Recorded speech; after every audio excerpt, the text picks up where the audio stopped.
ৰ'ব মেডিকেল কলেজত কেইটামান সমস্যা আছে এইটোও মই তেখেতৰ পৰা জানিব পৰিপূৰক number 1 construction college building incomplete number 2 I major OT equipment not available 3 modular OT incomplete 4 incomplete boys and girls hostel 5 no paying cabin building 6 college auditorium incomplete 7 drainage system and water logging problem especially during rainy season কাৰণ বৰষুণ দিলে flood আহিলে বিল্ডিংটোৱে সোমাই যায় গতিকে এই ব্যৱস্থা আপুনি উত্তৰ দিব মাননীয় অধ্যক্ষ মহোদয় কেইটামান বিষয় তেখেতে উল্লেখ কৰিছে অতি প্ৰয়োজনীয় বিষয় এই মেডিকেল কলেজখন যেতিয়া নিৰ্মাণ কৰিছিল নিৰ্মাণ কৰাৰ সময়ত তাত হয়তো পাহাৰীয়া ঠাই অলপ তলত এখন দ ঠাইত নিৰ্মাণ হৈছিল ইয়াৰ পানীটো ওলাই যাবৰ কাৰণে এবাৰ ব্যৱস্থা কৰা হ'ল সেই ব্যৱস্থাৰে পানীটো ওলাই যোৱা নহ'ল তাৰ পিছত আমি গুৱাহাটী IITক ইয়াৰ দায়িত্ব দিলোঁ টেকন'লজিৰ কাৰণে IITয়ে এই গোটেই প্লেনটো মানে তাৰ পৰিকল্পনাটো কৰি দিছে তাৰ পানীটো কেনেকৈ উলিয়াই নিব পৰা যাব গতিকে অলপ উচ্চ পৰ্যায়ৰ টেকন'লজি আমি ব্যৱহাৰ কৰিবলৈ গৈ IITক ইয়াৰ দায়িত্ব দিছোঁ PWDৰ উপৰিও গতিকে IITৰ যিখিনি ব্যৱস্থা সেই ব্যৱস্থাৰে আমাৰ ইয়াৰ পানী ওলাই যোৱাৰ যিটো টেকন'লজি সেইটো কথা তেখেতসকলে ঠিক কৰিবলৈ গৈছে আৰু বাকীকেইটা যিকেইটা কথা কৈছে আমাৰ নিৰ্মাণৰ ক্ষেত্ৰত আটাইকেইটা নিৰ্মাণ কাৰ্য সম্পূৰ্ণ হোৱাৰ পথত তাৰ উপৰিও মই কৈ দিওঁ যে পাব্লিক হেল্থৰ জৰিয়তে আমি পানীৰ যিটো পৰিশোধন কৰি পানী তাত ব্যৱহাৰ কৰিব লাগে এই পানীৰ ক্ষেত্ৰতো তেওঁলোকে কাম আৰম্ভ কৰিছে ইলেক্ট্ৰিকেল ছাবষ্টেচন আছিলে মানে সম্পূৰ্ণ হোৱা নাছিল সেইটো সম্পূৰ্ণ হৈছে তাৰপিছত যিখিনি হোষ্টেল ছাত্ৰ ছাত্ৰীৰে হওক টিচাৰে হওক এইখিনি অলপ আমি ওপৰলৈ বনাইছোঁ য'ত পানীৰ প্ৰব্লেমটো তেখেতে কোৱা ধৰণে নাই মানে নহ'ব সেইখিনি ইতিমধ্যে আমি নিৰ্মাণ হৈ আছে আমি লাহে লাহে আমি এলট কৰিম তাৰপিছত আৰু তাত আমাৰ ইয়াৰ উপৰিও ৰিহেবিলিটেট এটা চেণ্টাৰ ড্ৰাগছৰ কাৰণে সেইখিনি আমি নিৰ্মাণ কৰা হৈছে পুলিচৰ আউটপোষ্টৰ ক্ষেত্ৰত মানে তাতে নিৰ্মাণ কৰা হৈছে গতিকে এই গোটেইখিনি আমি ব্যৱস্থা আমি লোৱা হৈছে তেখেতসকল সন্মানীয় বিধায়ক তাৰ আমাৰ কাউন্সিল সকলোৱে এইখিনি সহযোগিতা কৰিছে এতিয়া তাতোকৈ মই এটা তেখেতসকলক ভাল খবৰ দিছোঁ যে ডিফুৰ লগত এখন ছুপাৰ স্পেচিয়েলিটি হস্পিটেল আমি নিৰ্মাণ কৰিবলৈ ইতিমধ্যে সিদ্ধান্ত লৈছোঁ ধন্যবাদ যেনেকৈ গুৱাহাটী মেডিকেল কলেজত ছুপাৰ স্পেচিয়েলিটি হস্পিটেল আছে ডিফু মেডিকেল কলেজতো এখন ছুপাৰ স্পেচিয়েলিটি ধন্যবাদ ছুপাৰ স্পেচিয়েলিটি ধন্যবাদ মন্ত্ৰী ধন্যবাদ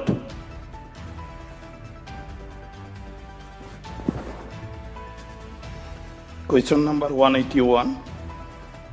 Ramakant Duty. Absent. Question number 182. Bidyasing Engleng. অধ্যক্ষ মহোদয় উত্তৰ সদনৰ মৰ্যাদাত ৰখা হৈছে অধ্যক্ষ মহোদয় মোৰ প্ৰশ্ন উত্তৰত মাননীয় মন্ত্ৰী ডাঙৰীয়াক উত্তৰ দিয়াটো ভাল লাগিছে বিশেষকৈ কাৰ্বি আংলং জিলা সদৰ চহৰৰ স্থাপনত মেডিকেল কলেজখন কি বিভাগ খোলা হৈছে এইটো ভালদৰে স্পষ্টভাৱে দিয়াৰ কাৰণে ভাল হৈছে তেনেকৈ ধৰক anatomy anaesthesiology biochemistry community medicine dentistry dermatology ENT forensic medicine আৰু মাইক্ৰ'বায়'লজি OBST এণ্ড গাইনলজি এই বিভাগ খোলাৰ কাৰণে ৰাইজে সঁচাকৈ সন্তুষ্ট হৈছে আৰু এইটোৱে এটা হিষ্ট্ৰিক যে পাহাৰত মেডিকেল কলেজ মাননীয় মুখ্যমন্ত্ৰী ডক্টৰ হিমন্ত বিশ্ব শৰ্মা বলিষ্ঠ পদক্ষেপৰ কাৰণে কৰাৰ কাৰণে অশেষ ধন্যবাদ জ্ঞাপন কৰিছে আৰু দ্বিতীয় প্ৰশ্ন যিটো কৰিছে ডক্টৰ কোন ডিপাৰ্টমেণ্টত দিয়া হৈছে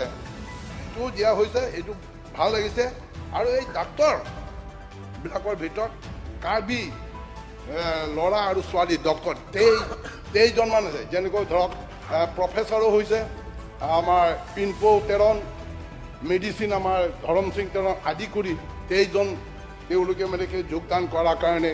আমাৰ কাৰণে এইটো খুব ভাল হৈছে আৰু কিন্তু অধ্যক্ষ মহোদয় ডিপাৰ্টমেণ্টৰ এটা হ'লে এতিয়ালৈকে এপইণ্টমেণ্ট দিয়া নাই বিশেষকৈ ৰেডিঅ'থেৰাপি প্ৰফেচৰ 1 এইটো দিয়া হোৱা নাই আৰু তাৰপিছত এছ'চিয়েট প্ৰফেচৰ 1 খালী হৈ আছে দিয়া নাই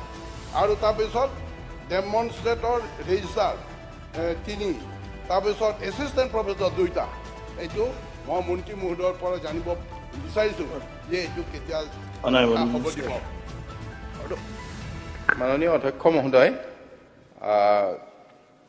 2-4টা পোষ্ট খালী আছে সেইটো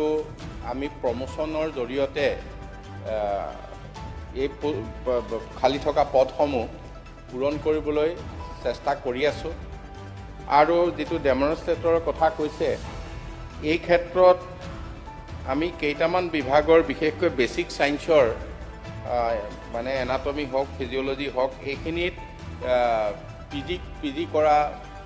ষ্টুডেণ্ট খুব কম পাই আছোঁ গতিকে ইয়াত আমি এটা নতুন প্লেন কৰিছোঁ আমি NMCও আমাক পাৰ্মিশ্যন দিছে সেইটো হৈছে টিউটৰ হিচাপে আমি সেইবিলাকত দিয়াৰ কাৰণে এটা প্লেন কৰিছোঁ হয়তো এই বছৰৰ পৰা আমি এইখিনি আগবাঢ়িব পাৰিম তেতিয়া বৰ বেছি খালী পদ নহ'ব আৰু এতিয়া আমি প্ৰমোশ্যন দি 2-4 পোষ্ট আছে খালী আছে সেইখিনি আমি পূৰণ কৰিবলৈ চেষ্টা কৰিছোঁ তথাপিও আমি এটা ৰেচিঅ' চাইছোঁ যাতে তাত কোনো ধৰণৰ যিখিনি আছে ধৰক মানে এছিষ্টেণ্ট প্ৰফেচৰৰ পৰা ৰেজিষ্টাৰৰ পৰা এছিষ্টেণ্ট প্ৰফেচাৰ এছ'চিয়েট প্ৰফেচাৰ চব মিলাই ইয়াত যাতে অন্ততঃ এটা কথা গেপ নাথাকে এইটো ঠিক কৰিছোঁ আৰু আমি এতিয়া ইতিমধ্যে আমি 526টা পোষ্টৰ কাৰণে ফিল আপ কৰিবৰ কাৰণে অলৰেডি আমি আমাৰ যি MHRB বৰ্ডক আমি ইতিমধ্যে প্ৰক্ৰিয়া আৰম্ভ কৰিবলৈ দায়িত্ব দিছোঁ